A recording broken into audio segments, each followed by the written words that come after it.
Alright, hello and welcome to Enshrouded, everyone. How's everyone doing?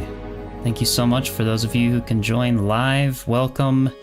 And if you're not live with me today, hope you enjoy the replay. This is going to be a few really fun days doing the demo of Enshrouded, which is a new, amazing building adventure survival game that is voxel-based. So it's actually very similar to Minecraft in the way that building is basically block by block, but there's a whole lot more to discuss in the building, adventure, combat, all of that. So we're going to be taking a deep dive into this game throughout the next couple weeks, just doing some live streams for the demo. It is a free-to-play demo, so any of you who want to download it, feel free to do that.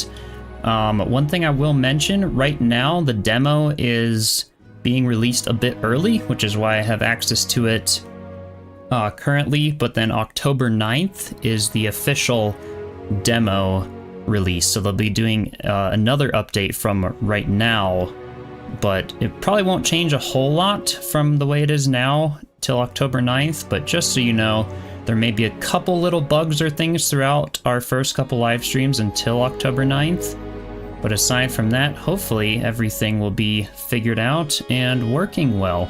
So hopefully y'all can hear me and see my screen, the start screen of Enshrouded right now.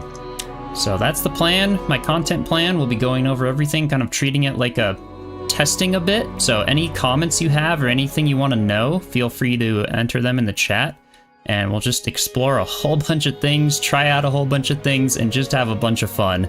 And then once the game comes out into early access, we will be doing an official full-on playthrough of the game, which is going to be super fun. I'm very excited for that. So with that said, without further ado, I think it's time we start.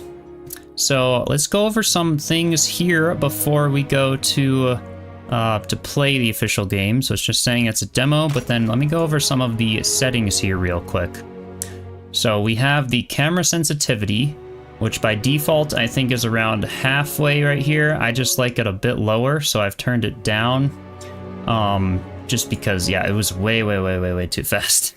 And then, yeah, a couple of camera direction, keyboard and mouse settings. It is also offering controller support, which is super nice. We've got all of our sound, which we can adjust some of the levels. I've adjusted the master volume, some of the music, so hopefully volume-wise, I am sounding okay. You can hear me as well as some of the music and the game, hopefully.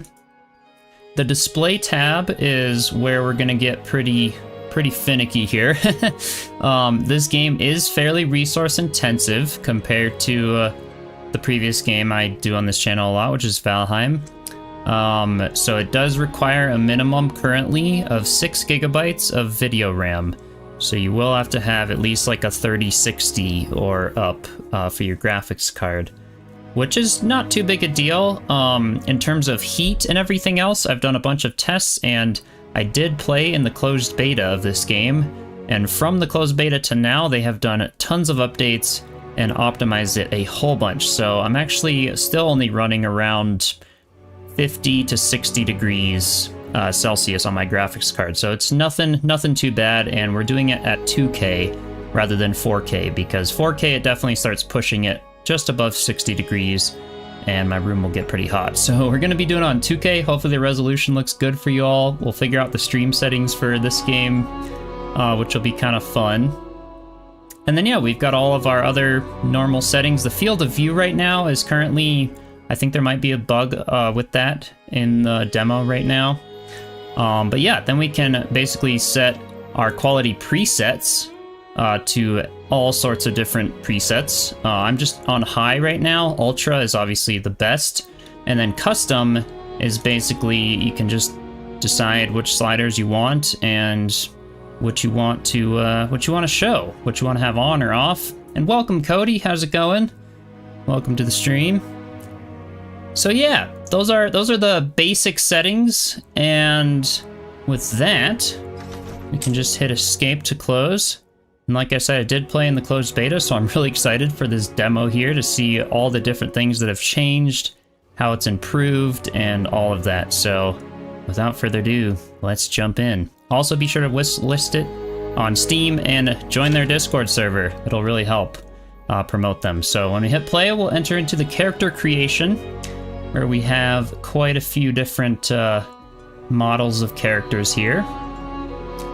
So we've got some female characters at the top, and male is more toward the bottom here.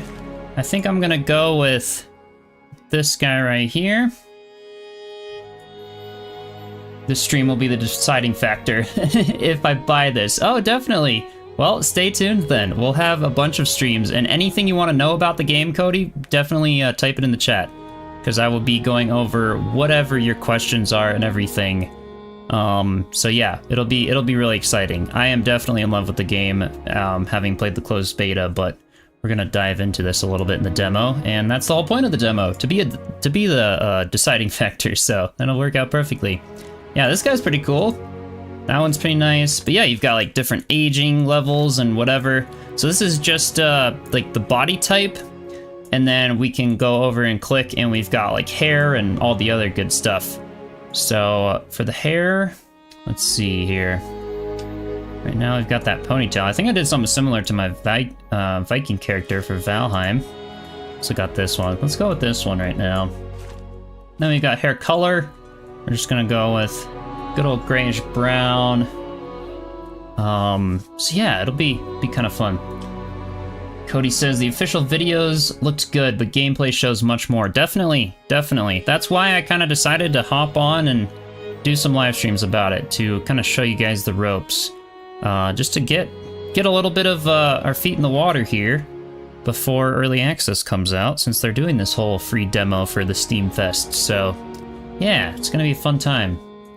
Now we've also got beard options, so pretty much whatever you want. I love kind of the stylized look of the hair here. It's definitely very nice.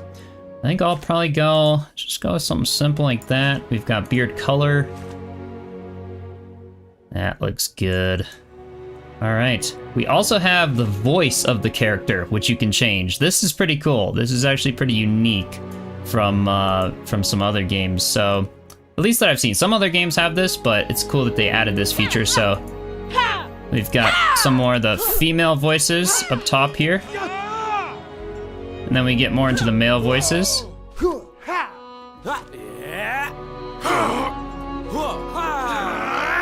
So you got some deep grunting in there. Let's pick this middle one. I kind of like that. It's kind of a happy medium. That'll work. And of course, we gotta name it Chiselchip.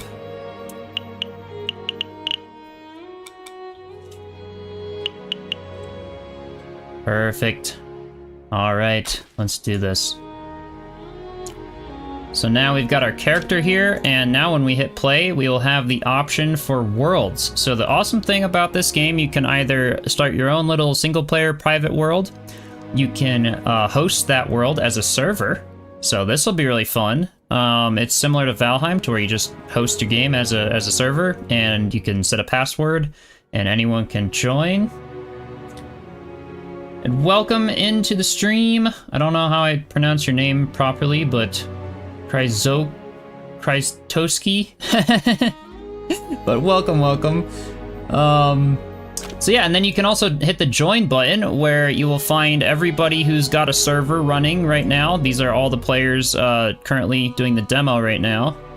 And you can see they have either the password protected or not password protected, so you can choose not to have a password and your server will just show up here. Right now, the maximum is 8 players, but when it's in early access, it will be 16 players. That's the hope, so it will be pretty cool. Speaking of 8 though as well, currently the demo allows you to play for 8 hours in a given world. So that's gonna be the limit currently. You can still take your character and bring it between worlds and all. So we won't be getting too into massive building and cities and structures and everything like that. But we'll be going over all the good demo stuff, and then jumping into a full series, spending lots of hours and time into the game during early access. You're doing good. That's good to hear. Welcome in, Daga. How's it going? So yeah, that's a pretty cool thing. And then obviously you can just go back, and then we'll just start like a little private. When you start a private server, you can basically create your world. And you can do this in the public server too, so my world 1, it'll just kind of default to that. We can go here and edit, and that's where we can change the name. So we can I'll just hit demo for this world here.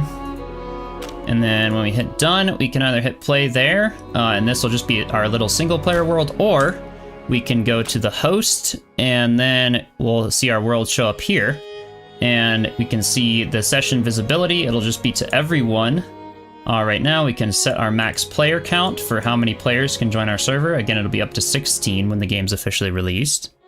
But yeah, then when we have our game selected, we can just hit play, and then you could just put like a session password.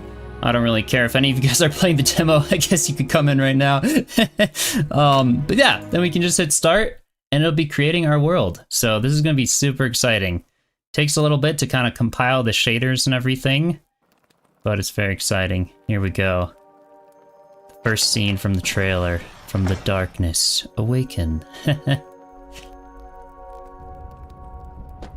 Alright, there I am.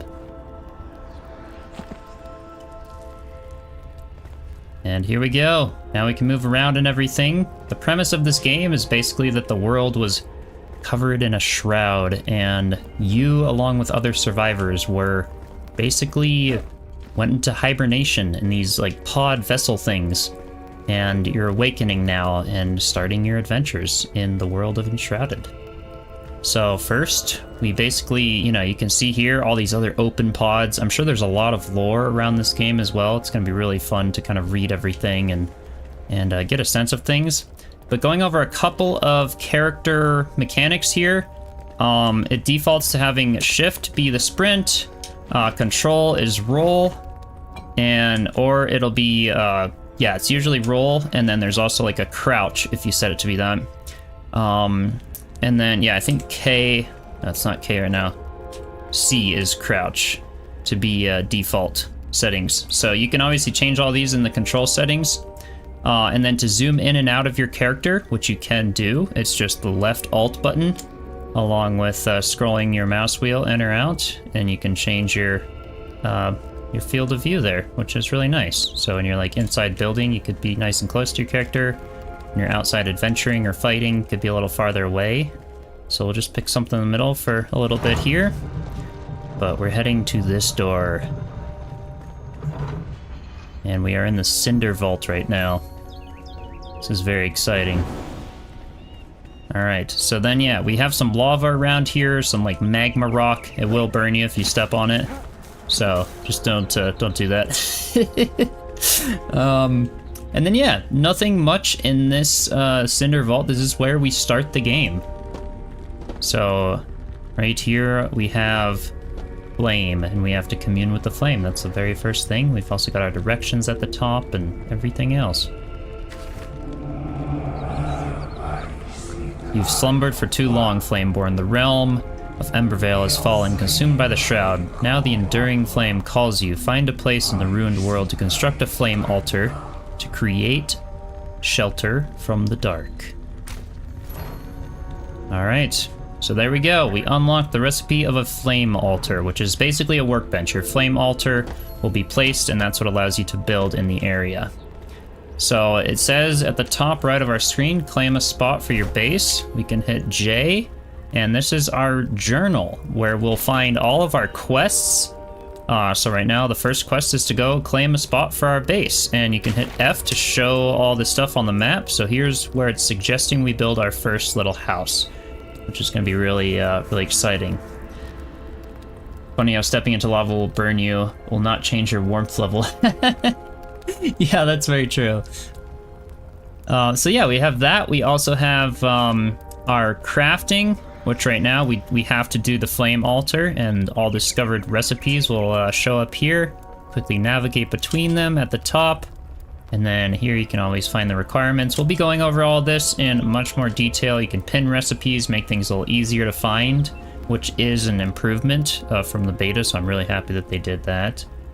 And then yeah, you've got your skills, which is a lot of fun. You've got all these skill trees. You can kind of go into the ranger direction. You can, yeah, warrior, the mage. So there's all sorts of options, and these skills we can't obviously do anything with right now, but yeah. And then, yeah, Dogga says plains. Yeah, so the plains biome is like kind of the first where it recommends our good, good little house. And they are be adding lots of more biomes to the game and everything. Currently, with the demo, you cannot venture outside of a specific area.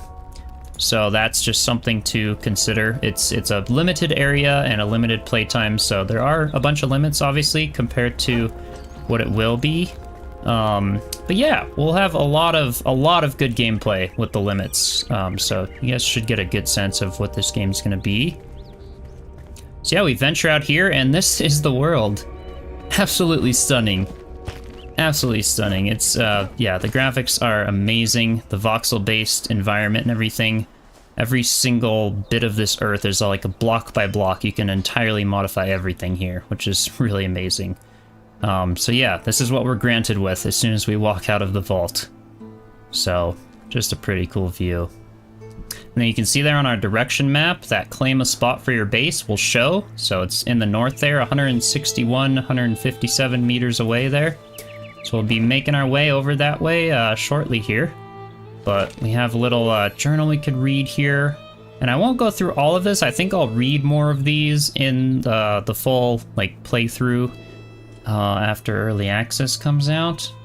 You're welcome to obviously pause the video or stream, or if you're watching the replay, I'll leave these streams up. But yeah, it'll just kind of give you some hints or some lore of the game or some clues or all sorts of things like that for when you find little things like that to read. And then yeah, we can start heading down here.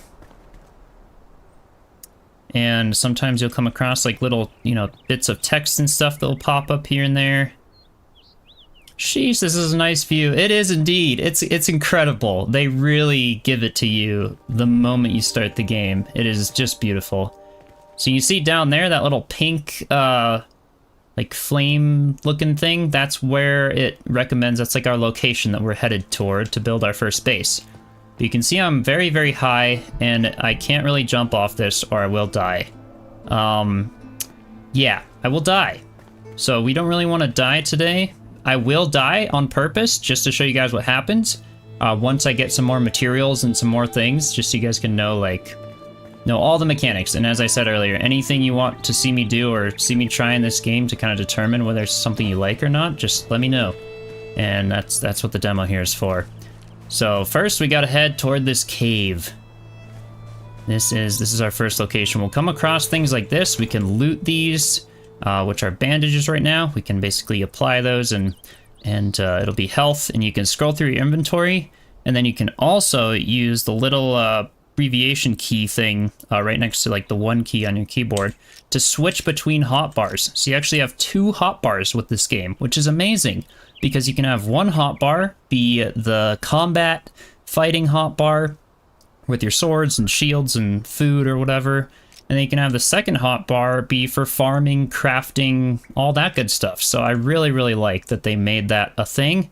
You can also hit B, which goes into your backpack, which is all of your inventory slots and everything you have currently, as well as your 2 hotbars here. So you can just kind of drag, and that's how you can position things in different hotbars.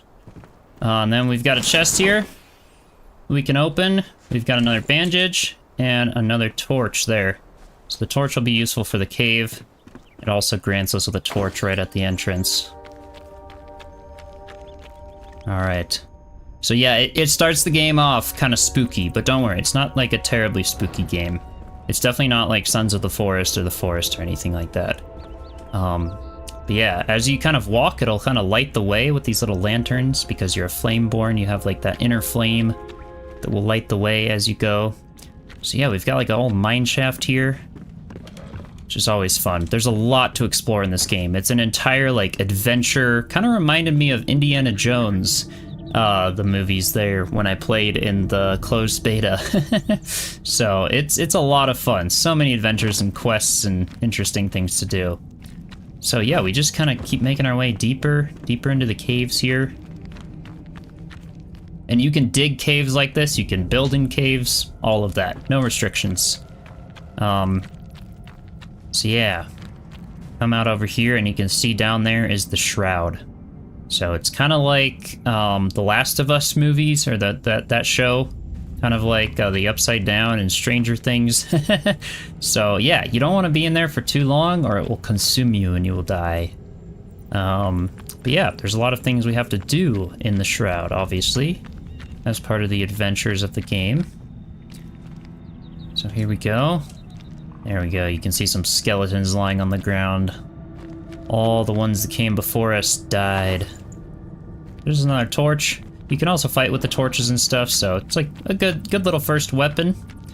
But we'll just keep kind of exploring this cave for a little bit. You can see here, we have stepped into the Shroud, so it says Enshrouded, and we have a countdown timer. When that timer runs out, we're dead. So yeah, just get out of the timer. You can obviously upgrade your time in the Shroud and everything else as your skills improve and everything. So everything's very upgradable, and it's a classic adventure game. But yeah, we gotta make it through the Shroud, obviously, to get to where we gotta go. So, let's see what we got. So there you go, press tab to unlock your foes. So there you go, tab will kind of do a target lock on where our enemies are, so it is like a target lock game. Well, you can just press tab and it'll lock on, make sure it keeps like your enemy in view, whatever one you lock on, so that'll be our first enemy. Some people don't like that combat system. It is a little bit of a negative, but in playing this, I haven't minded at all. I kind of enjoy it, and I like games like Valheim and other stuff for different styles of combat, so it's not too much of a deal breaker for me. And then yeah, you can control to dodge out of harm's way. So here we go. You can just press tab for the sake of this, it'll keep them in view, or I don't usually like to use tab, I usually just like to do it free. But we can, you can't block with a torch, so you just gotta go for it. You can see our health is now below half, so we can just hit 6, that'll apply our bandage there, and you can see our health slowly going up for a little bit. And we can go ahead and loot some stuff. We're granted with a little rusty short sword. You can see the specs there on screen of it before you loot it. You can also press your backpack or whatever, go into your inventory, click it, you'll see all the specs and what types of damage it does. You can also upgrade weapons and everything over time. So 13 damage, we have a lot of cutting, pierce, and some shroud damage as well. The whole Flameborn thingy is a nice game design to let players know that they have visited a place before you.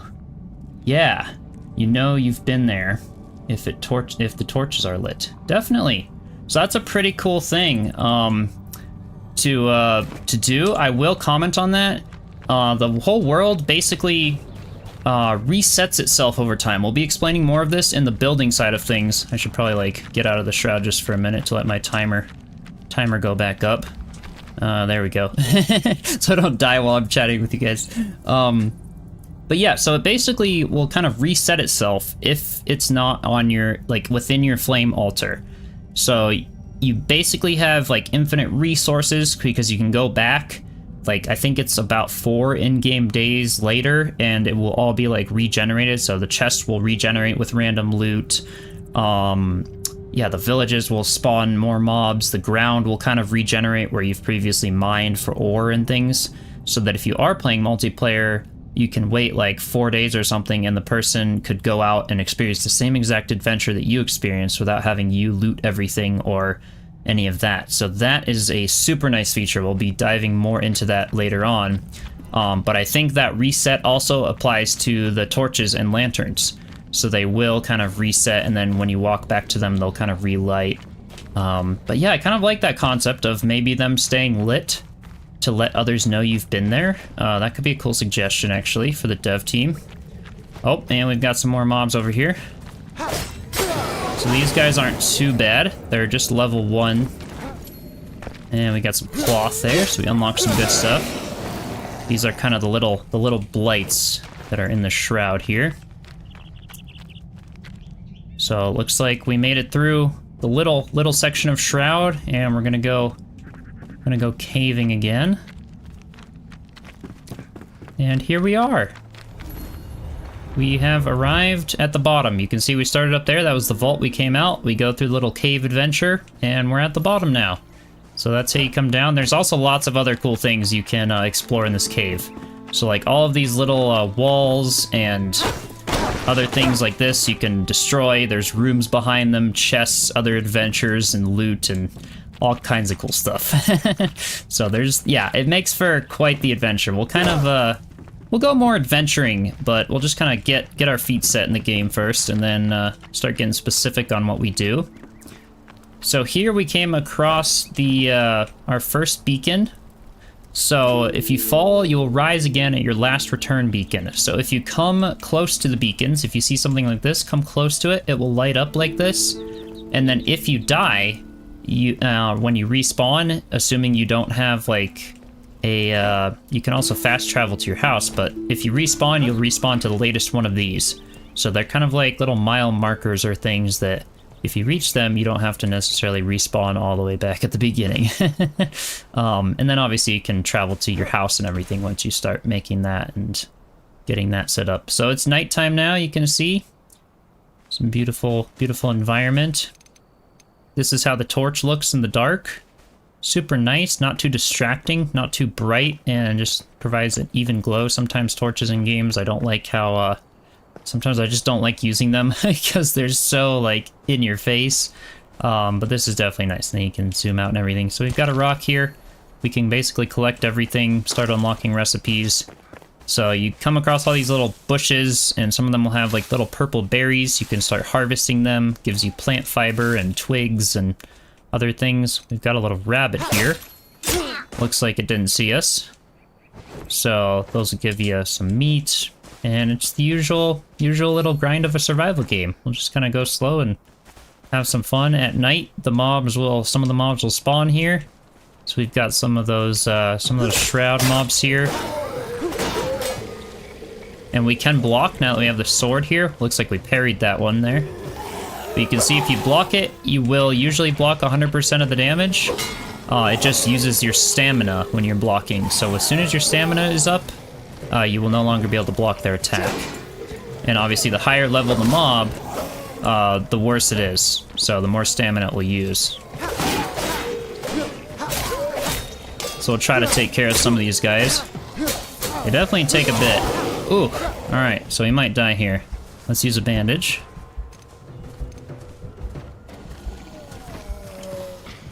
Okay.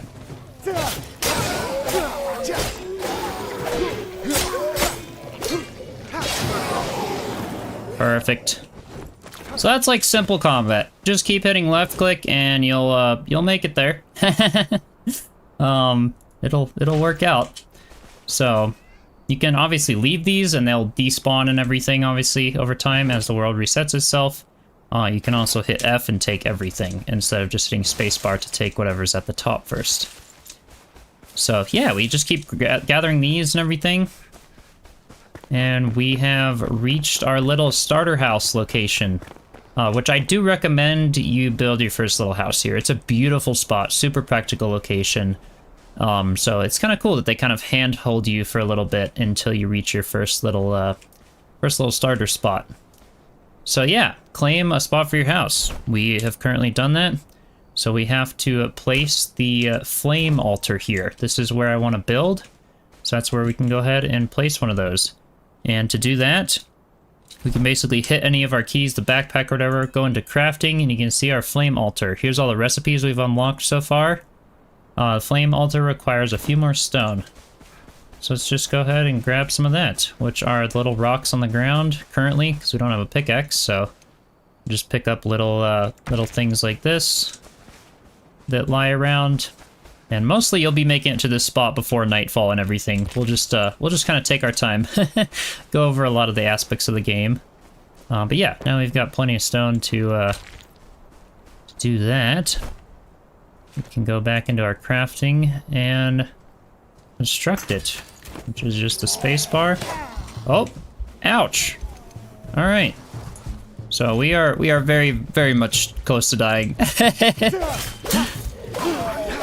And once you kind of have your little flame in place, they don't destroy your structures. So that is nice, because the building is block by block and things. You can imagine if this stuff could destroy your buildings, you'd hardly know where they destroyed, where you gotta repair things, all of that. So currently, they do not destroy structures or attack your base. It can still attack you and follow you there. Yeah, you'll find little fireflies in the grass. Lots of fun stuff. And they are blocking me as well, so sometimes it takes a bit to kill them off. You can see we just leveled up our skill, so we can now use that skill to upgrade other skills in our skill tree, which we'll do here in a second.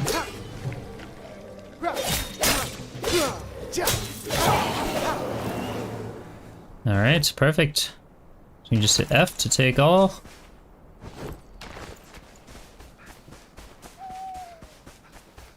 And there we go. So let's go ahead and place down this flame altar.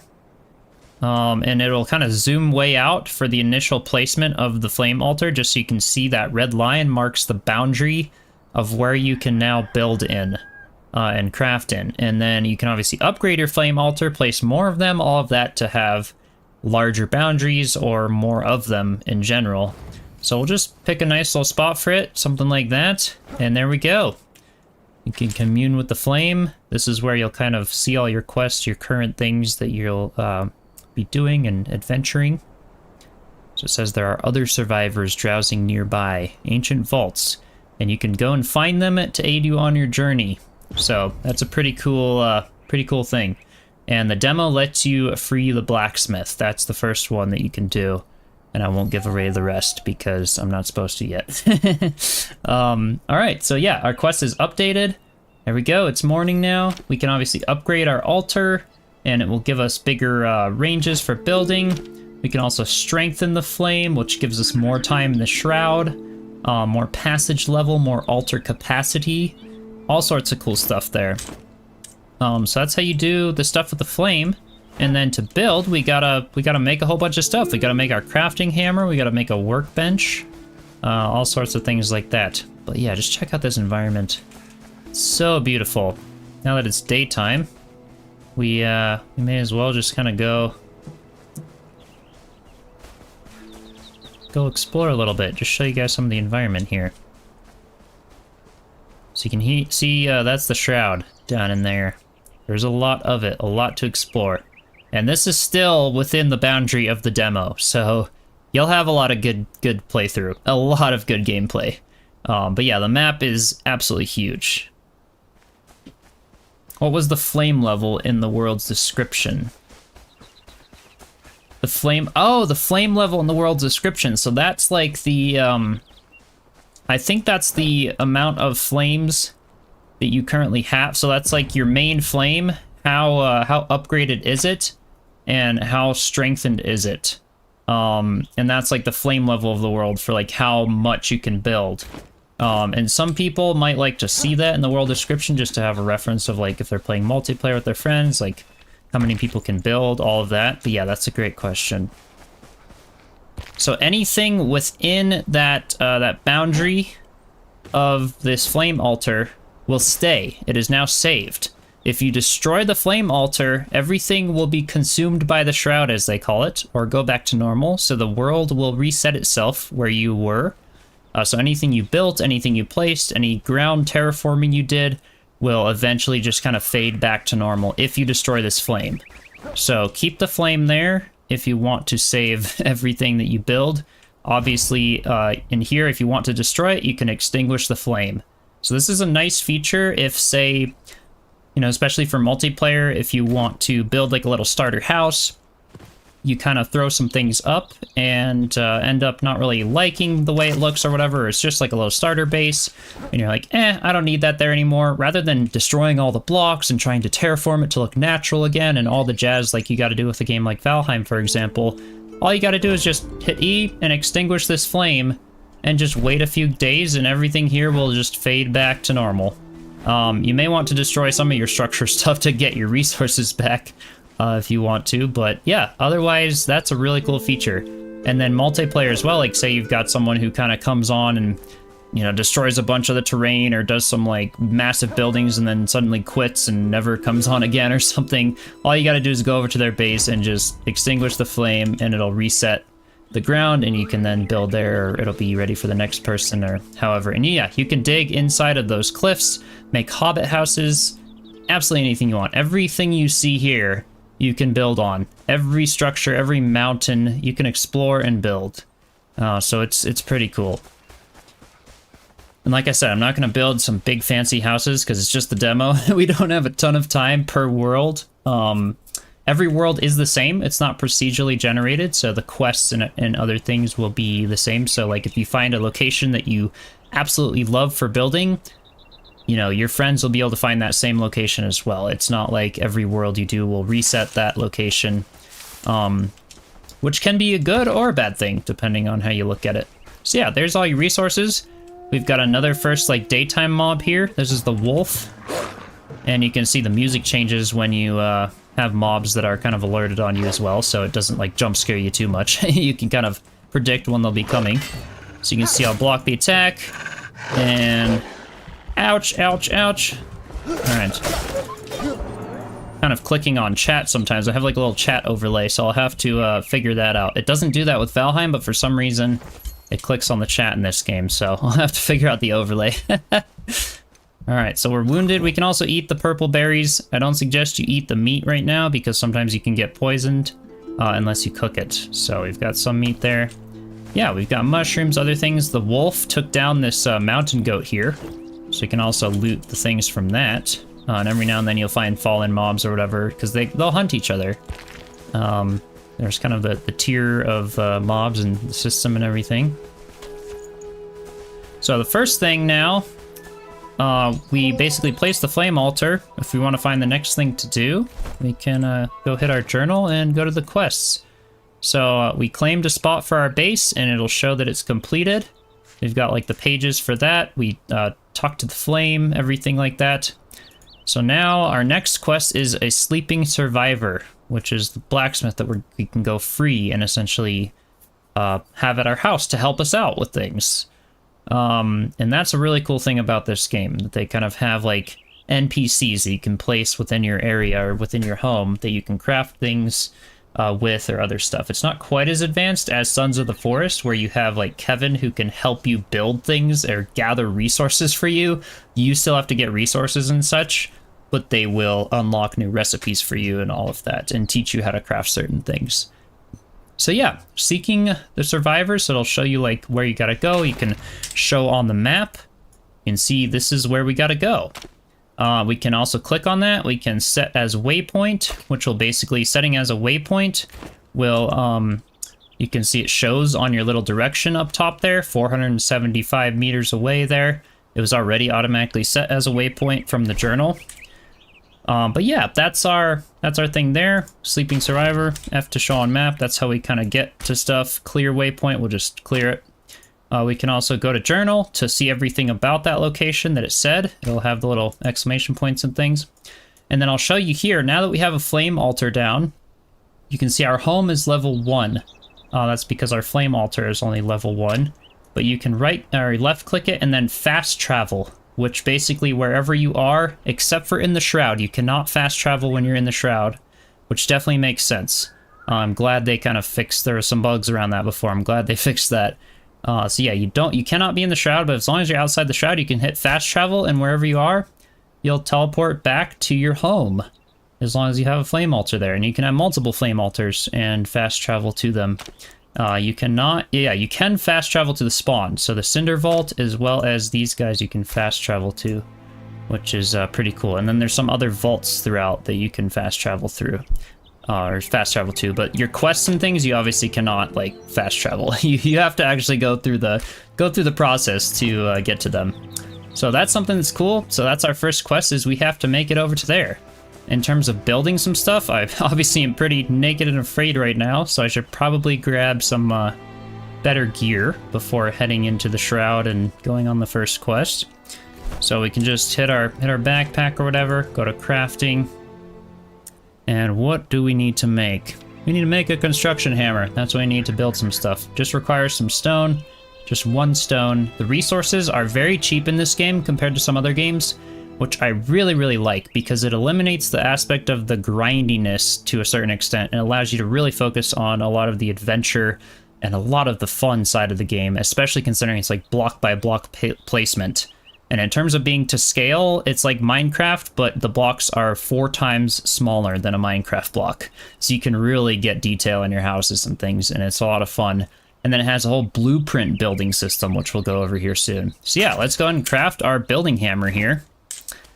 And then we can, let's start organizing our little hotbars. So we'll have this be our fighting hotbar. We'll have this be the crafting hotbar. So I'll have my hammer in there. And just switch to my crafting hotbar. And then we can go here and hit tab to enter the building mode. It'll show you like what you want to build, and then select the material you want to build with. Open the sub menu to select from different shapes and categories, all that good stuff.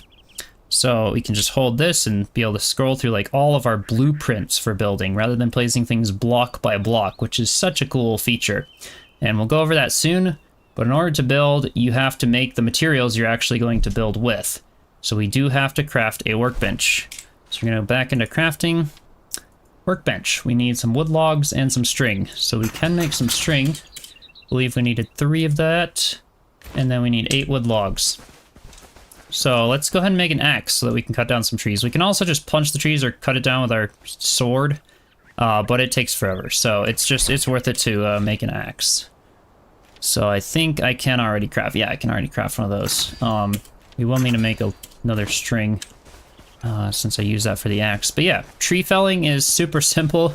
You just go up, you can hold left click or click, and it will kind of just destroy the tree.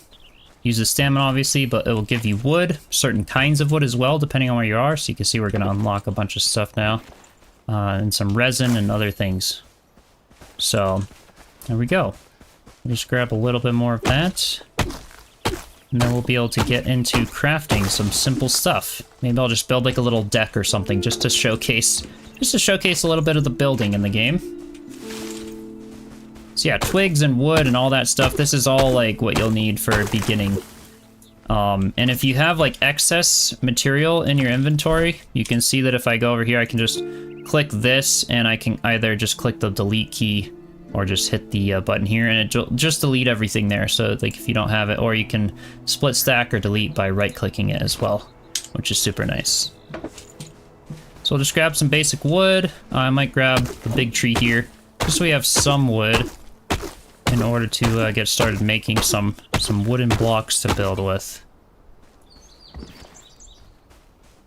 And this is made in their own voxel-based engine as well, so it's not using Unity or Unreal Engine 5 or anything. It's a fully unique engine, which is pretty cool. So anything they want to do with the game as they update it farther, between now and early access, as well as after early access with all the other biomes they'll be adding and everything, they can just change their engine to do whatever they want. So this game is just absolutely no limitations. A couple bugs like you see there, certain things are like floating in spaces and whatever. They will hopefully be fixing some of that. But yeah, it's definitely very playable right now. Alright, so we've got some stone, we've got some wood, and now let's go ahead and grab a workbench. So we can go ahead and craft that. And we can click it, and we'll just go ahead and place it. Let's see, where should I put it? Let's just pop it right there for now. Feels like an auto pickup option would be handy. Yes, I have already suggested that to them, so that may be something that they add. I am kind of hoping they add that, to be honest. I mean, there's not, like, just to give you reference, there's never, like, more things to loot than the tree itself. So, like, and everything, like, as you dig stone and stuff, you don't have to go pick up all the stone. It just automatically goes into your inventory. So honestly, the trees and wood are the only things that you have to pick up when they drop stuff. Or like a mob, you have to click loot when you kill it. But otherwise, everything else just automatically appears in the inventory, and it's very, very easy. So they may just leave it how it is. But yeah, that's a good point there. Auto pickup can be nice, especially with a lot of resources. So now that we have our workbench, we can either hold E to pick it up and place it somewhere else, or we can just hit a quick E there, and we'll get into our crafting recipes. This is where we make all of our items, all of our like furniture and, well, furniture and other things are, you know, that's later in the game, but all of our blocks and stuff. So we can make our rough wood block. So let's just go ahead and craft a bunch of those. We can make some stone blocks there, plant fiber roof blocks. And we've got a lot of cool recipes. Chests, beds, just simple things for now, because we haven't really unlocked much. But let's go over some of the blueprints building system, which is going to be kind of cool. So tab to enter building mode with your hammer. Right now we are on our 1 meter building recipes. So let's see here. I think... All right, tab. Ah, I scrolled to the wrong thing. I accidentally hit the wrong hotbar. Okay, tab. I wasn't holding my hammer. There we go. So now we're on the 1 meter, and then again, you just hold your little apostrophe key, and you can scroll down. And then when you're on the row you want, you can use the scroll wheel to select which one you want. So these are all of our blueprints. The 1 meter is just our singular blocks. And you can see there on the top, control, or the top right, control and scroll wheel will select what material you want that block to be. So right now we've got the rough cut wood and we've got the rough stone block. That's the only 2 materials we've unlocked so far. There's a ton of materials in this game, but those are our rudimentary starter base. That's pretty much what you're going to be using, is those and the plant fiber roof block. So these are like 1 meter. We've got the little 1 meter roof block, got a little 2 meter terrain block. So we can literally do things with terrain, and because it's voxel based, they just mesh together seamlessly, and it looks really, really cool.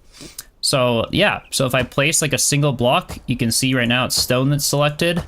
And we can just place single blocks like that, and they just seamlessly mesh together.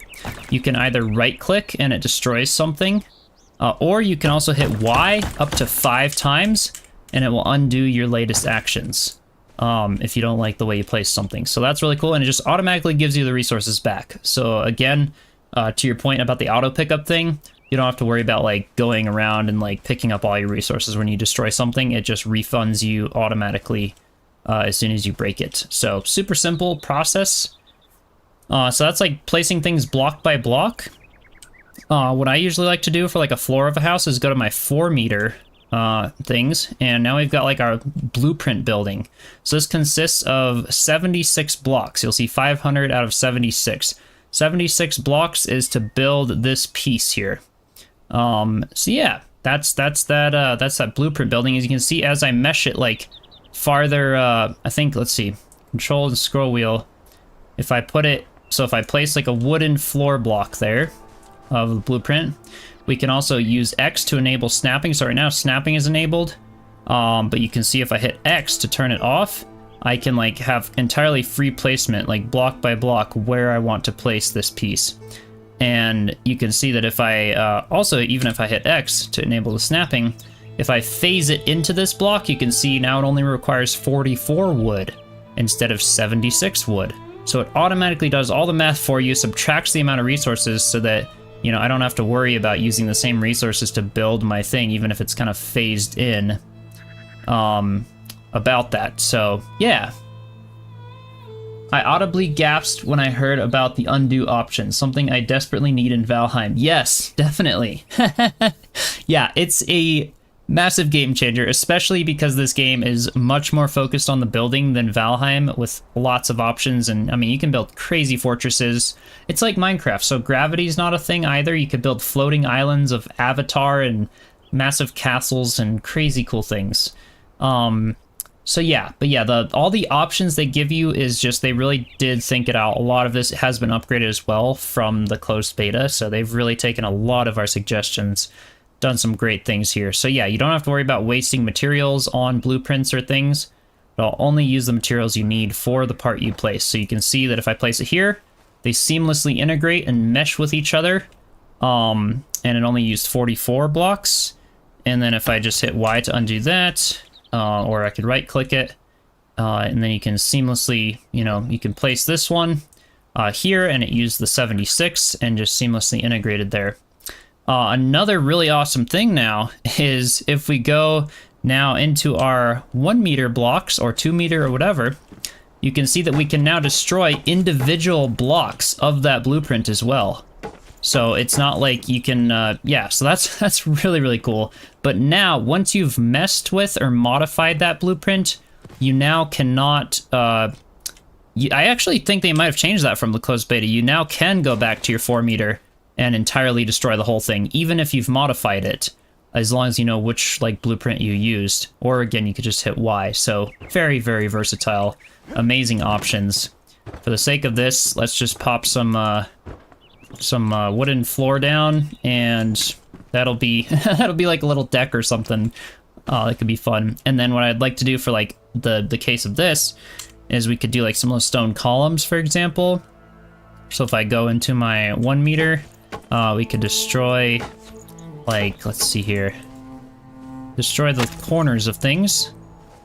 And you can see I can also destroy the ground right now with what I'm doing. We can just kind of dig into the ground with the terrain blocks and everything, and so there's a lot of cool options. I can just hit Y to undo certain things like that. But yeah, let's destroy the corners and put like some of those stone pillars here in place of these. So destroy some of those. And then yeah, we can just use Control and scroll wheel to select our stone.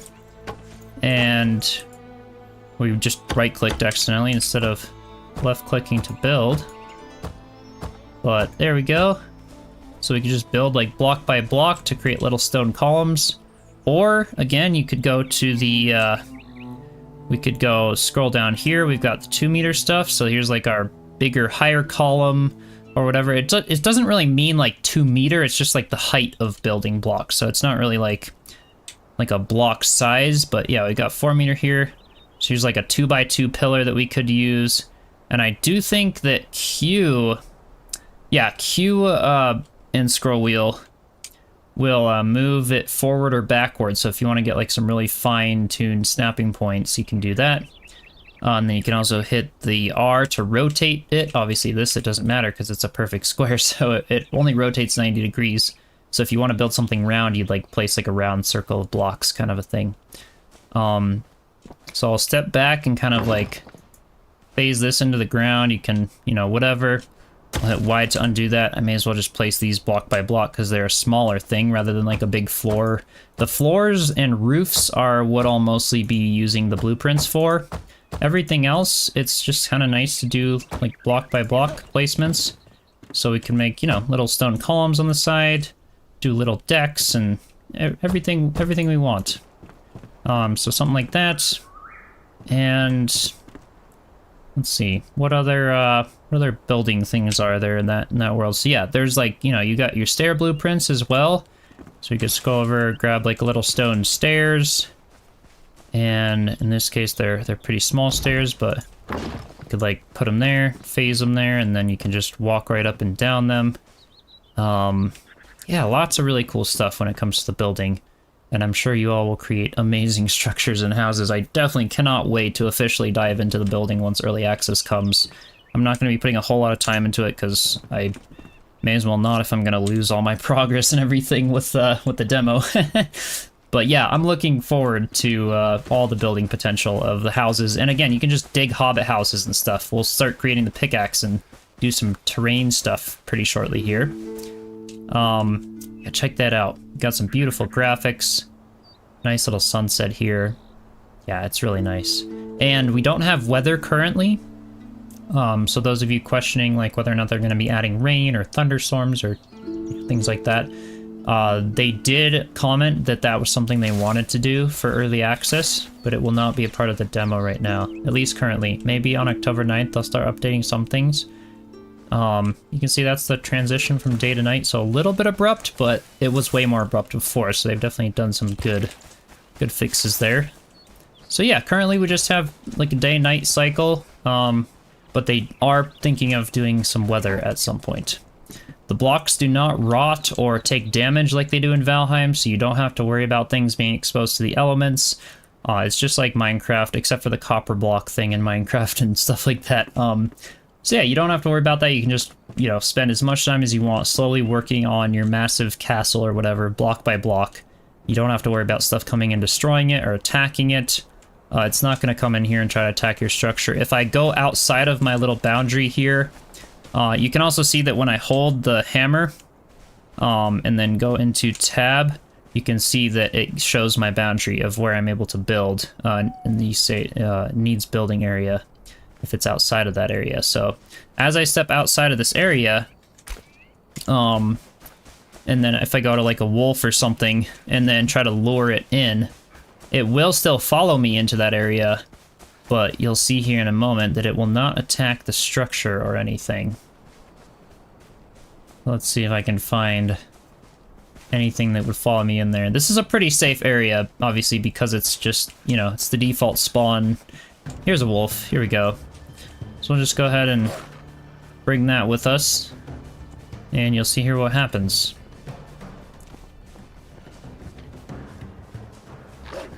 So they're pretty easy to get away from. You can kind of just walk away from them. They're not very high level. These ones aren't very high level. Everything near the spawn is going to be... The farther and farther out you go, the higher level and tougher they get. So you can see it will follow us into this area. It will still even try to attack us if we're on our house. You can see it'll jump up, it'll do damage, but it's not going to attack the structure. It doesn't care about the structure. So you don't have to worry about that, which is definitely nice. But I will still have to kill it here. And then again, I can just hit E to loot. That one just gave us bones. It's all randomized. You also cannot attack your structure accidentally with a weapon, which I love, honestly.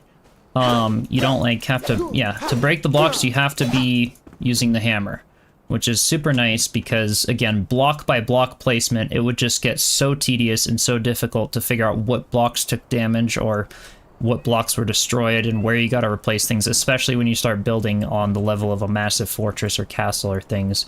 So you don't have to worry about like your friends coming into the house and accidentally swinging their sword into something, any of that, which again could be a negative for some of you, but for me, I think given how the building works in this game, I think it is definitely a nice thing. Another thing as well, having a bed, you cannot just sleep through the night. They force you to adventure and stay up all night. A bed just gives you comfort. So certain things you add to your home, it gives you the comfort. You see right now I have a comfort level of 5 and the warmth. I don't have shelter right now, but that'll essentially give you more of like that rested buff for your stamina and other things. So yeah, it does have you venture out at night, but the torches give a really nice light and everything. Also, some of the weapons glow and all that, so it's pretty cool. You can have like some light with you. But let's get into some of the terraforming aspects of the game here. So for that, you just need a lot of stone.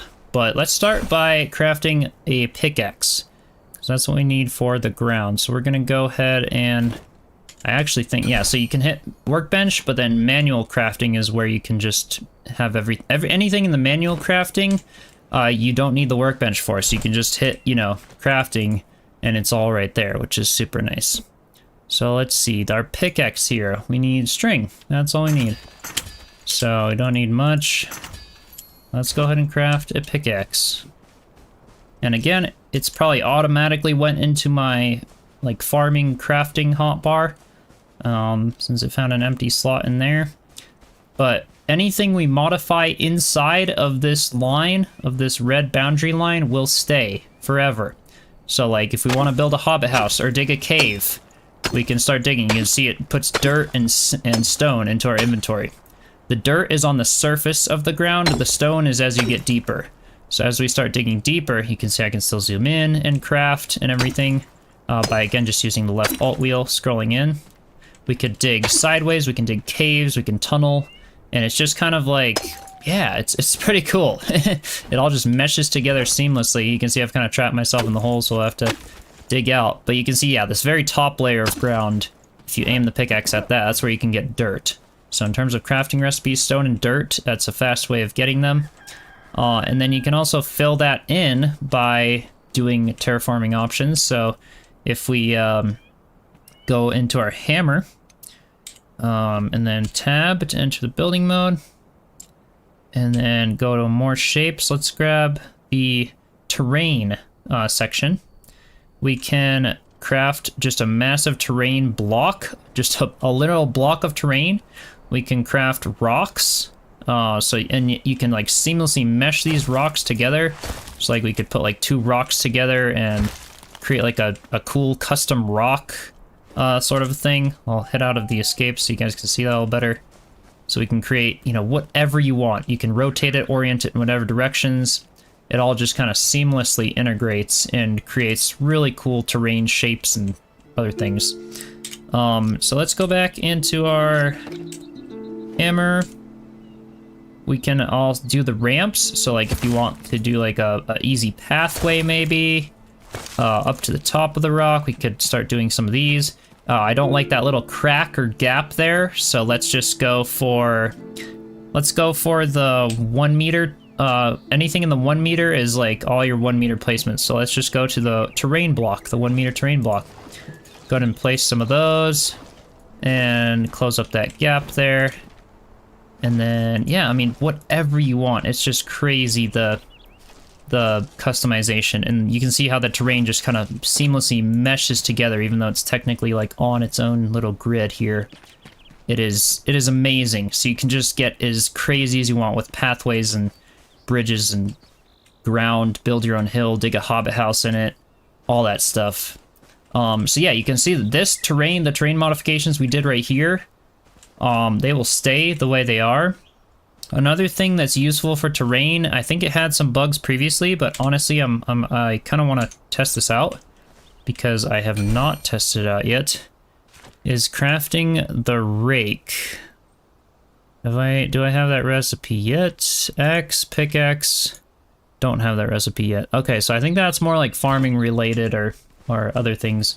So yeah, to fill in like a big hole like this or to level out the ground and such, I think there is a tool for that. Eventually, I won't give too much away right now. I'm not sure how far in the game that is unlocked, but yeah, so we'll go into tab. Easiest way to do this, you can obviously destroy like rock by rock. So you can see I can destroy the corner of this with the hammer by destroying, blocks of terrain individually. You can place blocks of terrain individually. And yeah, we're out of stone right now, but yeah, you could just fill in the hole that way. You could go into your 4 meter or terrain chunks, go into your big cube, and let's see, we could just put like, place it right there, and then we could go back into our little 1 meter section and destroy this top layer here. And there you go, like we're filling in the hole here, making it all look nice again. Just like the ground. You can also select, like as we unlock more stuff, there's like, you can create paths, choose whether grass grows over it or not. Yeah, we can get really, really fancy with all of this. Let's see. Oh. There it goes. So yeah, we can, it's pretty crazy. The level of customization and options here are literally endless. It's pretty crazy. So yeah, you'll see there that these modifications are going to stay, but let's go to just show you some other tests here. Let's say I dig a hole outside of this red boundary.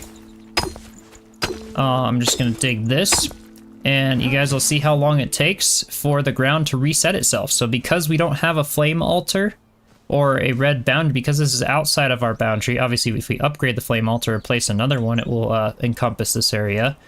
But because it's outside of the boundary, you'll see that over time it will, yeah, it'll turn back to the normal ground. It'll completely reset itself.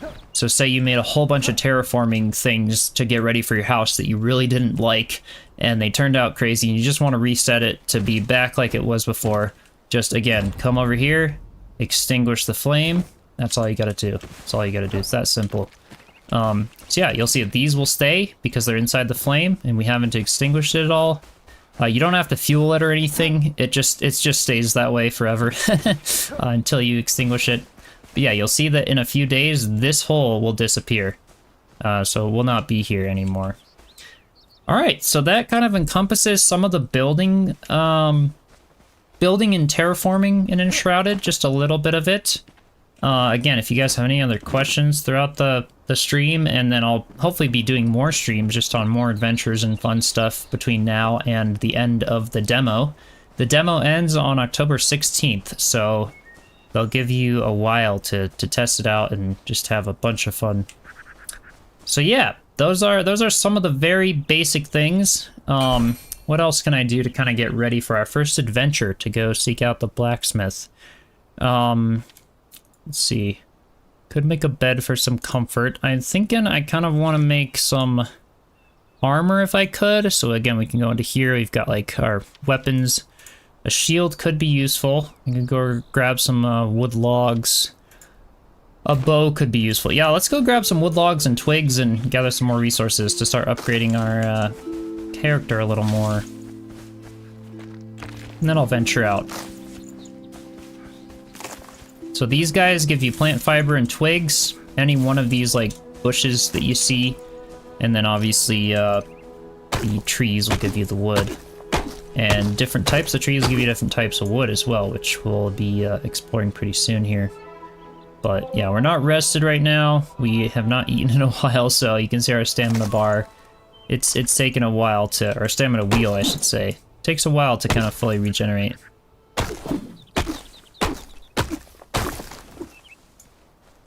Alright, so there's that tree. You also don't have to worry about trees falling on top of you and killing you like you do in Valheim. Honestly, kind of love that about Valheim, but I always have the instinct to like go around the backside of a tree to make sure like, oh, I don't want it to fall into my house, or I don't want it to fall into me, so I want it to fall that way, but it doesn't matter in Shrouded. You can just chop them down. So it's a beautiful compliment to Valheim, honestly. If you're really into Valheim, I think you'll really like Enshrouded. Because, you know, if you like the building side of Valheim and just want to spend hours creating insanely cool builds, Enshrouded's that type of game, and then Valheim has the more realistic mechanics or gameplay or adventures or some crazy cool lore and other stuff to it that kind of adds a lot. And the playstyle of both of them, it was very easy for me to pick up the playstyle of Enshrouded for sure. So with this, we should be able to create some more goodies here. So let's head back to the hut. Alright, so let's go to manual crafting and go to let's make a shield so I can have that. A bow, I need some string, so let's grab a couple string. Let's create a bow. You can see how fast it is to kind of upgrade stuff, to create weapons, all this sort. Again, this is all like very crude stuff, but yeah, it's not bad. It's very quick to kind of start going on your adventures and things. They don't make it too terribly grindy or expensive like some other games make it, but let's see. I was thinking about some armor as well. I think I can make, in manual crafting, I think I can make some, yeah, let's go ahead and make a little bit of wooden arrows, just so we can kind of test some things out. Where are my, there's my armor. We can make our rags, so I need some string. Let's grab some more of that. And let's go ahead and make a little shirt, just so we can have a little more protection. It doesn't give you much. As you see, if I go into my backpack, I can have my shield, I can equip it. I can equip my shirt, and you can see they actually go out of my inventory. That's because they go into my character inventory. So the character inventory is where you can have certain things equipped, all of your armor, magical rings, your grappling hook, your glider, the backpack extension, your ranged weapons. So you don't have to worry about that stuff taking up room in your inventory slots. And it's so cool that they have a backpack extension. You know, you need another slot in your inventory. It's so cool. So yeah, having the shield equipped, anytime, you can see it's just in my hand. Anytime I hit right click, it will be there to block. Uses a little less stamina than just blocking with a sword kind of a thing. And that's what the rags look like. So they don't have very high specs. You can see if I go to my character and kind of hover over it, it only has 2 block, which is not very much. It's level 3 uncommon. We've got the rags here. Gives you the specs of everything right now. So yeah, with that, I'd say let's try to create a campfire, cook up some of the meat here in case we need that, because meat is like your biggest friend for early game food, because it's gonna increase your health. You can see the berries, they don't really do much. They just higher regeneration, which is good for your health.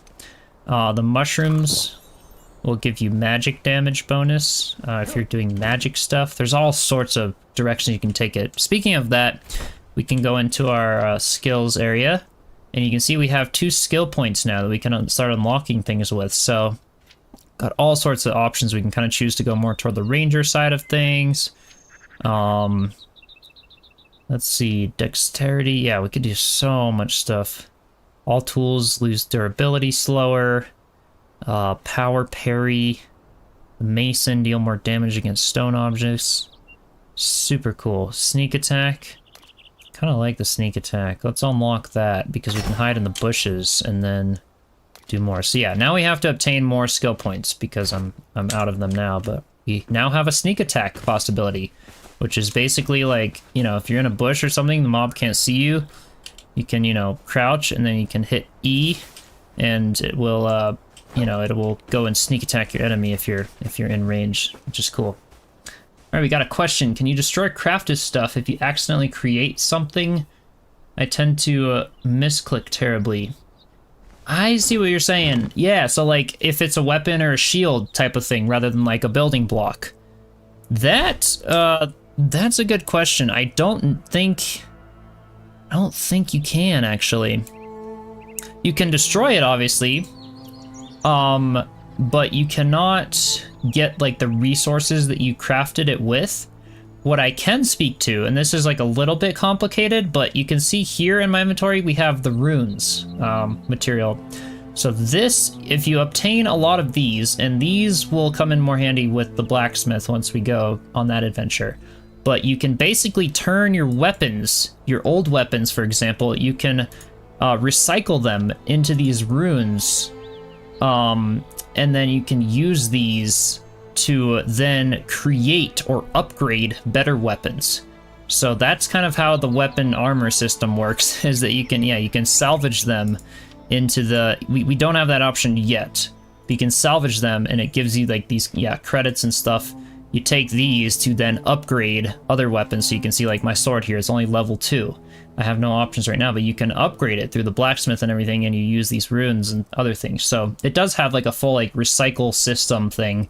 So if you accidentally misclick and create some stuff that you don't like, you can then recycle it and later on use it toward upgrading something you do like, or crafting something you do like. So that's how that works. But it does not give you back the materials you use to create that thing. So we can equip the arrow, or it will just auto equip it with the bow. With the bow, we have to equip it there. So now the bow is equipped. I can, believe I can press Q. Yep. So Q will, you can see here after the 8th inventory slot, we have Q, which is our equipped range weapon. So anytime I hold Q, it automatically takes my bow out, and I can just left click to shoot. But that's a super nice feature, so you don't have to worry about like scrolling through inventory slots. So I can have like my sword, do some attack, be like, oh, I need a ranged shot, just hold Q, and there you go. Super simple. Yeah, super simple and easy for that system. All right, so yeah, with that, we've got the bow, we've got some goodies there, we've got some skill stuff upgraded, a couple arrows. So now let's head on a little adventure. All right, I wanted to make the fire. To make the fire so we could cook some meat. So I think that's in manual crafting, and we should have campfire here. There's a couple wood logs. And you do not get the materials back from this. Like, it will burn out over time, and you just have to destroy it and gives you like a charcoal or something.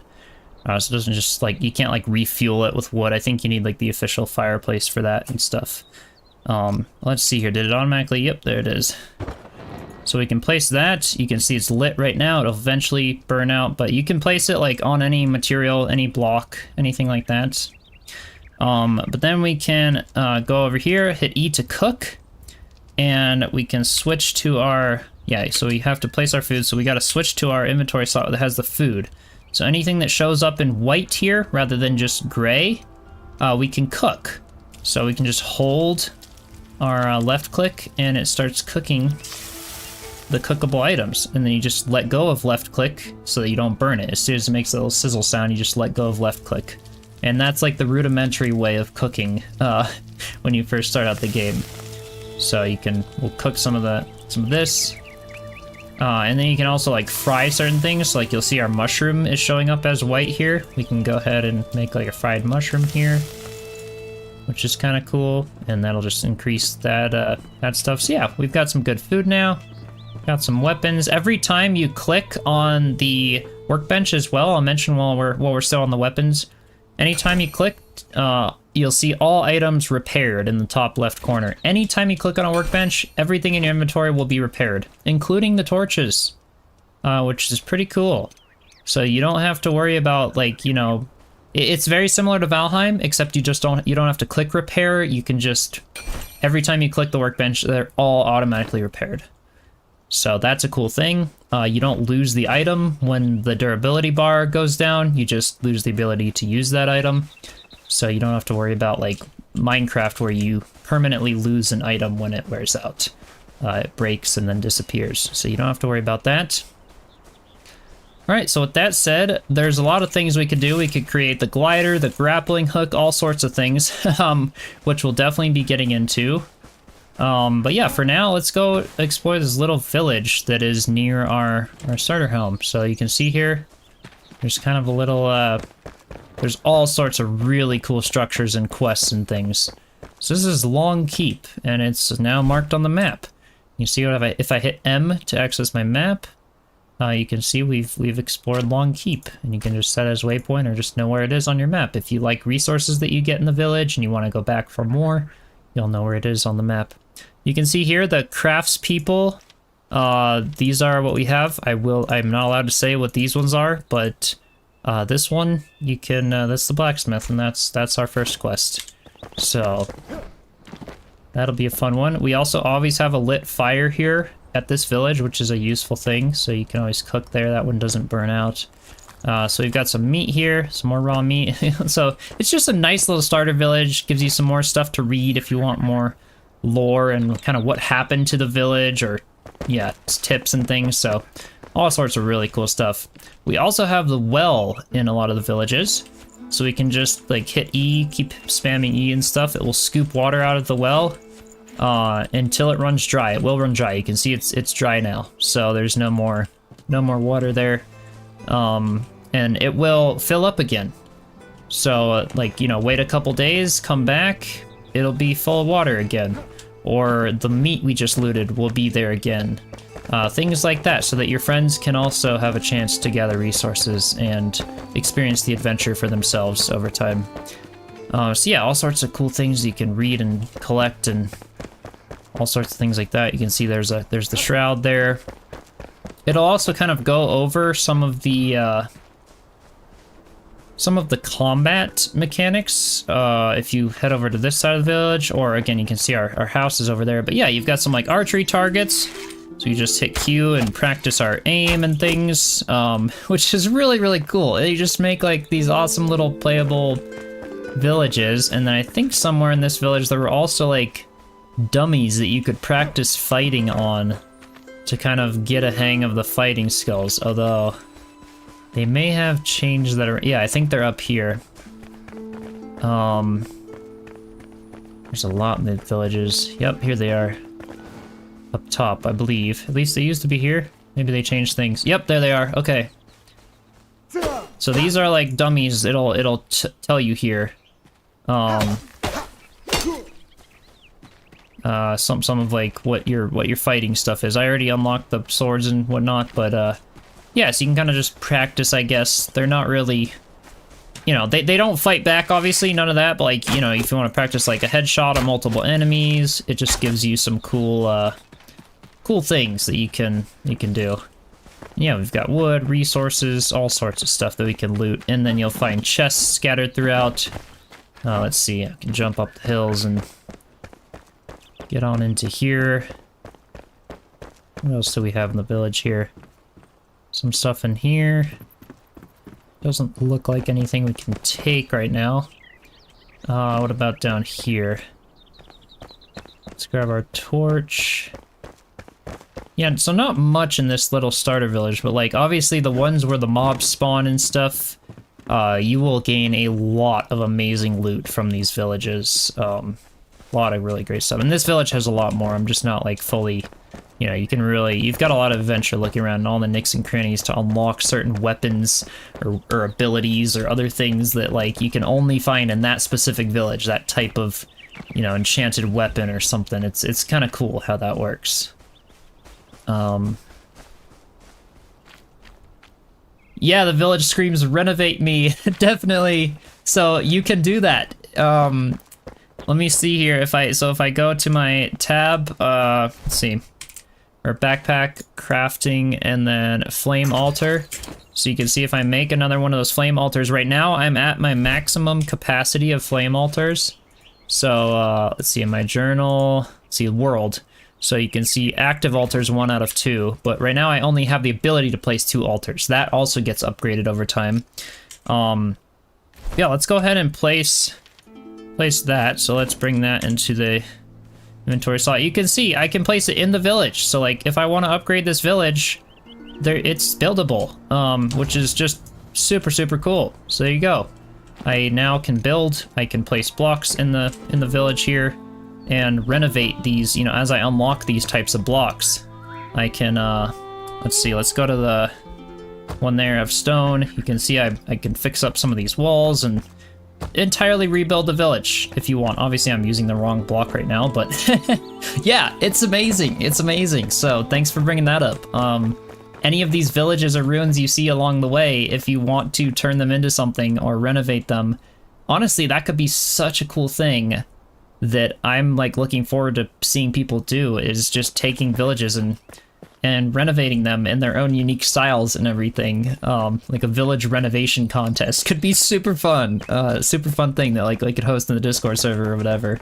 So yeah, that's a really awesome thing. Amazing. I really liked renovating Draugr villages in Valheim. Yeah, totally. Yeah, I'm super happy they added that thing. So yeah, and now we have another flame altar. You can see on the map, there's our home. This is just a home level 1 as well. But yeah, we can fast travel to these. So like say, you know, it's almost nighttime, I want to get back. I'm not in the Shroud right now, so I'm in the open air. We can just hit map, go to our home, fast travel, and this is how this works. It just kind of poofs to white, and then you're back. You're back at your house. And there's no limit to how many times you can do that or anything. As long as you're not in the Shroud, you can do that. You can see we brought all of our resources with us. Everything's there, all of that. So another thing that I wanted to show is the death process in case you die, because I'm sure a lot of you are curious. So let's go back to our Cinder vault so that I can purposely jump off the edge there and die and just be able to recover my resources pretty quick. But here we go, let's see. All right. So it's similar to Valheim, except you don't lose everything. It's like a happy medium. It's pretty cool. You'll see here in a second. So if I go to the edge and I jump off, this is way too high, so I will take damage and I will have fallen. So you can hold E to respawn, and you will respawn back at like the last flame, the last place you were, or the last waypoint, like I mentioned earlier in the stream. So you can see here, our gravestone is here. It also shows up on our map. If we click M, we can see the tombstone. We can also see it on our direction thing there. Shows how close we are. So there it is. It happened to spawn up here. Sometimes it'll usually spawn right before you jump, if you die from fall damage, for example, rather than at the bottom, which is kind of nice. But you can see here, we still have everything, or so it looks to be everything. What we do is keep our weapons and our armor and some of our food, but we lose we lose a percentage of our items or blocks or things like that. So like the sand, the stone, we lost some of our wood, we lost the plant fiber, the string, you know, certain things like that, but we will keep our food and our tools. So you don't have to worry about that. When you die, you'll still have your weapons and armor to go and recover your tombstone. You can see if I open, this is all the stuff we lost, which is a hefty amount, but yeah, we lose all of like the obtainable items that you just kind of pick up or loot from things. So it's kind of a happy medium, a best of both worlds. You lose some stuff, you're like, oh shoot, I gathered all those resources or metal scraps or cloth or something, and now I can't, you know, now I died and I lost them. So it still gives you an incentive to go back and recover your tombstone. At the same time, you don't lose your favorite weapon and you're able to actually go recover it because you have your resources with you to do so. So we can just, you know, hit F to take all, and it just kind of evaporates the tombstone, just like so. Pretty easy. Let's go fast travel to that little home by the village, or the waypoint, I should say. It's not a home yet. And we'll set out on a little adventure here to see if we can't get to the blacksmith. So they changed the locations around from the closed beta, so I don't know entirely. This will be new to me. It'll be a fun little adventure. It looks like we have some stuff up there that's happening. We can see health bars going down, so... But the stuff there, like, we need a grappling hook for. Same thing for this bridge.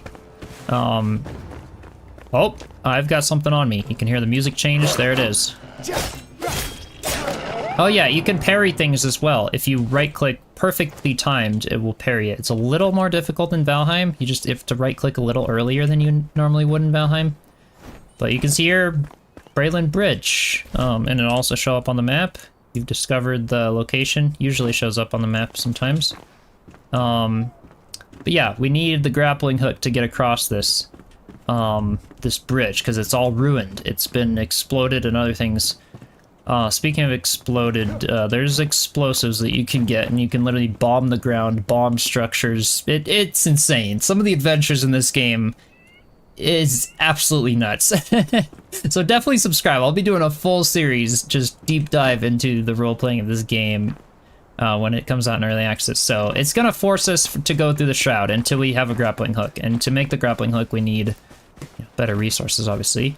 So yeah, there's like a little camp here. We can kind of get ready to go into the Shroud. Looks like it'll give us some arrows, some bandages. We've got a little bed here, so we've got some comfort, you see. Comfort level 3, because we're sheltered. A health potion, so there you go. That'll like restore all of our health at once. Those are really, really useful. Definitely take those. You can see in the bed, I can sleep. But all it does is just kind of restore the comfort. But it does not skip the night. So, yeah, you can sleep, but you don't skip the night. You just restore your comfort and all of that good stuff. Alright, so going through the Shroud at night is definitely going to be a bit more involved. It looks like it's going to be day, though. I just heard the rooster, so it's going to be day fairly soon. But yeah, it's going to force us to go through the Shroud. Oh my gosh, okay. Yeah, some of the music and sound effects and things. This is spooky. You go through the Shroud at night, it's going to be a little spooky, so... We're gonna kind of, Oh, see, yeah, reading these things also unlock tons of quests and crazy things you can do, so... Yeah, we need scavengers and all sorts of, yeah. Really cool quest system in here. Kind of like Dungeons and Dragons a little bit, where you kind of choose your skill points and level up areas and unlock quests and all sorts of cool things. Alright, so yeah, so we got some stuff there. In my bar, I'm just gonna organize some things. I kind of want to have my health potion handy. If I, let's see, let's put it here. Just in case I die, let's have our bandages handy as well, because I don't need that many torches accessible just yet. Okay, perfect. It'll work. Let's bring our water in here as well, which helps with our stamina. Alright, so we have to venture into the Shroud. So you can stay on the path. The Shrouds can take you. Salvation lies straight ahead. Alright. So here we go. This is the Shroud. It's a little spooky, that's for sure. The first time I went into it, I was definitely like, oh. You can see we've got something there. It does not give you any music changes, so the mobs can just come up on you. That's kind of the difference of the Shroud. It will still give you some music change, but it's more subtle. There's all sorts of random things. Again, kind of like the upside down. So you can see more of those credits here, the runes. So taking those will allow us to upgrade some stuff. So we can just take all of them. I don't like that shield, because the shield I made is better than this little stone shield, so I'm just going to delete that. We don't need it in our inventory. These right here restore your time. So if you see like these little hourglasses, little capsules, it will restore your time in the Shroud. So sometimes if you're going along adventure, you get stuck in it, and you're about to die, and you find one of these, you can restore your time. I'm not going to do that yet, because I still have 3 minutes left, so we're just going to have some fun in this little Shroud village. Ooh, Shroud survival flask. Interesting. So it gives you an extra 2 minutes maximum time in the Shroud. So there you go. There's a lot of cool stuff in this game. Whole potions and magic, and yeah, I would not want to sleep there. I think you actually can sleep with the skeleton. Right, yep, right there, right there. So yep, you can sleep with the skeleton. Yeah, probably don't want that. It's kind of not a very comfortable bed. Yeah, so we can go throughout the villages, things like that, loot them. All sorts of awesome surprises as well. So you'll see like here, it blows up. So we just took some health damage. So certain like big bubbles or things, some of these will pop at their own will. Others will like, you'll have to hit them and explode them. Other things, they'll give you stuff, resources. Let's go ahead and, so we can hit Q. I see a little mob sneaking around in the distance there. So it looks like it's hitting the bushes first. So that's what the crude arrows, like the first little bow does. Take some stuff there. Okay. Let's switch to our hotbar, and you can see we have different kind of tree. So the Shroud gives you a different kind of wood. All of these dead trees, which give you Shroud wood. So if we chop these down, we need a bunch of Shroud wood, and we'll unlock a whole lot more recipes. So you can see here, different type of wood. So we have spiritual cane. We also probably unlocked the glider, a lot of other things. We also have, we can make Shroud wood blocks, which is one of my favorite looking blocks. It's really, really cool. So any of these dead trees, or these trees in the Shroud, that's what they'll give you. That's kind of fun. And yeah, if you want to just play it safe, if you've got arrows, I don't have many arrows left. I have 5 arrows left, so I'm not really going to be shooting much stuff. Yeah, you can see soon that I'll... Oh, caution, alright. Yep, so there you go. I didn't have to touch that thing, and it just decided to blow up. And you can also loot these things, that'll give you, like, you know, more Shroud spores, sometimes Shroud liquid. Leave now. So I have 13 seconds left, and then I'm gonna die. So I am gonna run. I'm gonna hit E, and phew, right before I died. I'll restore my time. So that's how that works. Pretty cool. Only 254, so it only restores 3 minutes of your Shroud time there. When you do that one, because I was so low there. All right, so now we're almost above the Shroud. I think we go through. This is spooky. This is definitely spooky. 2 minutes and 56 seconds. We're gonna reach the other side. Here we go. This is how you get to the blacksmith real easy and fast. You can also obviously just take your pickaxe and, you know, dig yourself a staircase in the side of the mountain to climb up it. But yeah, so they'll make certain like contraptions or things that you can climb. So that's how we reach the other side without going across the bridge. And the bridge is like how you just access it fast when you obtain the grappling hook. There's another look at the bridge there. Let me go ahead and eat something. Let me eat a meat as well. You can see how much health increase that does. It's definitely pretty significant. You can eat 3 things at a time. Very similar to Valheim. So yeah, that's kind of the first little time in the Shroud. It only gets crazier from there. So we've got another little camp here if we need to cook some stuff, replenish some stuff. It's kind of the next little place on the adventure. Again, probably wouldn't want to sleep there. Yeah, then we can just, you know, it gives you paths like this, obviously. The paths will aid you in the adventures, so when you're doing quests and stuff, you know, if you're following the paths, different paths take you to different places, different ruins, different structures, different aspects. So we're just going to follow our little map marker there. You can see it's 150 meters away, and here, that looks like that's it, right in front of us. So the paths will just kind of guide you to places a little better. You can obviously build by them, you know, put your little camp right here. You could build right here if you wanted. Nice little spot for a house. You can build up on the top of that little rock there. Anything you want. It's really cool. So yeah. And then obviously you don't have to take the paths. You could just like do a straight shot and just gun it to the blacksmith here, but this is the first little like thing we got a raid. So you can see there's a little dude working off in the distance there, doing something in that chamber. It looks like the lore here is that they killed a bunch of the survivors that were, you could recognize that chamber. All right, so these guys are difficult. We're gonna have to get ready for this fight.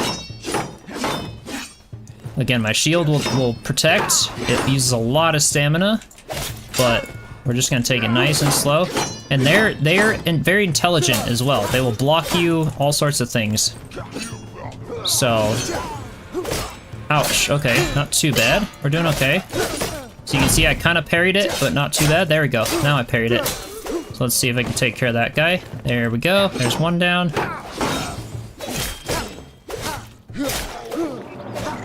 Perfect. All right, and there's our metal scraps. So that's what these guys drop. So now we've unlocked a lot of cool stuff. The metal scraps unlock a lot of stuff. We obviously need those for the blacksmith as well. So yeah, so those guys are kind of protecting entrances to stuff. They have their own camps as well. What you experience there is absolutely nothing compared to how crazy it gets. So again, these camps will have like piles of stuff. You can search it and take it. There's all sorts of different types of mobs as well with their own unique type of camp. So when you see these stake walls and spikes and, you know, towers and other things, it'll most likely be those scavenger camps. But yeah, all sorts of interesting stuff. Lots of cool things to search and loot. Let's go ahead and give these a try. There we go.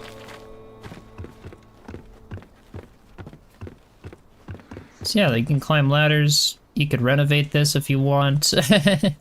All sorts of cool stuff. There we go! An explosive powder bowl. So, oh, backpack is full right now. So let's go ahead and enter in our backpack. What do I not need? I don't really need these. Don't really need the bones at the moment. Don't really need the fur. Well, actually, we'll keep the fur for a little bit. Shroud liquid, not really. Stone, not really. Here we go. I'll make some room because I kind of want this. So now that you can, yeah, you can have that in your inventory, and you can only imagine what that does. You can toss it, and it's a grenade. It's basically a little grenade, which is kind of fun. So yeah, lots of cool stuff. What's up, Basic Builder? How's it going? Didn't think you could stream this till October 9th. Yeah, so the October 9th is the official demo like release.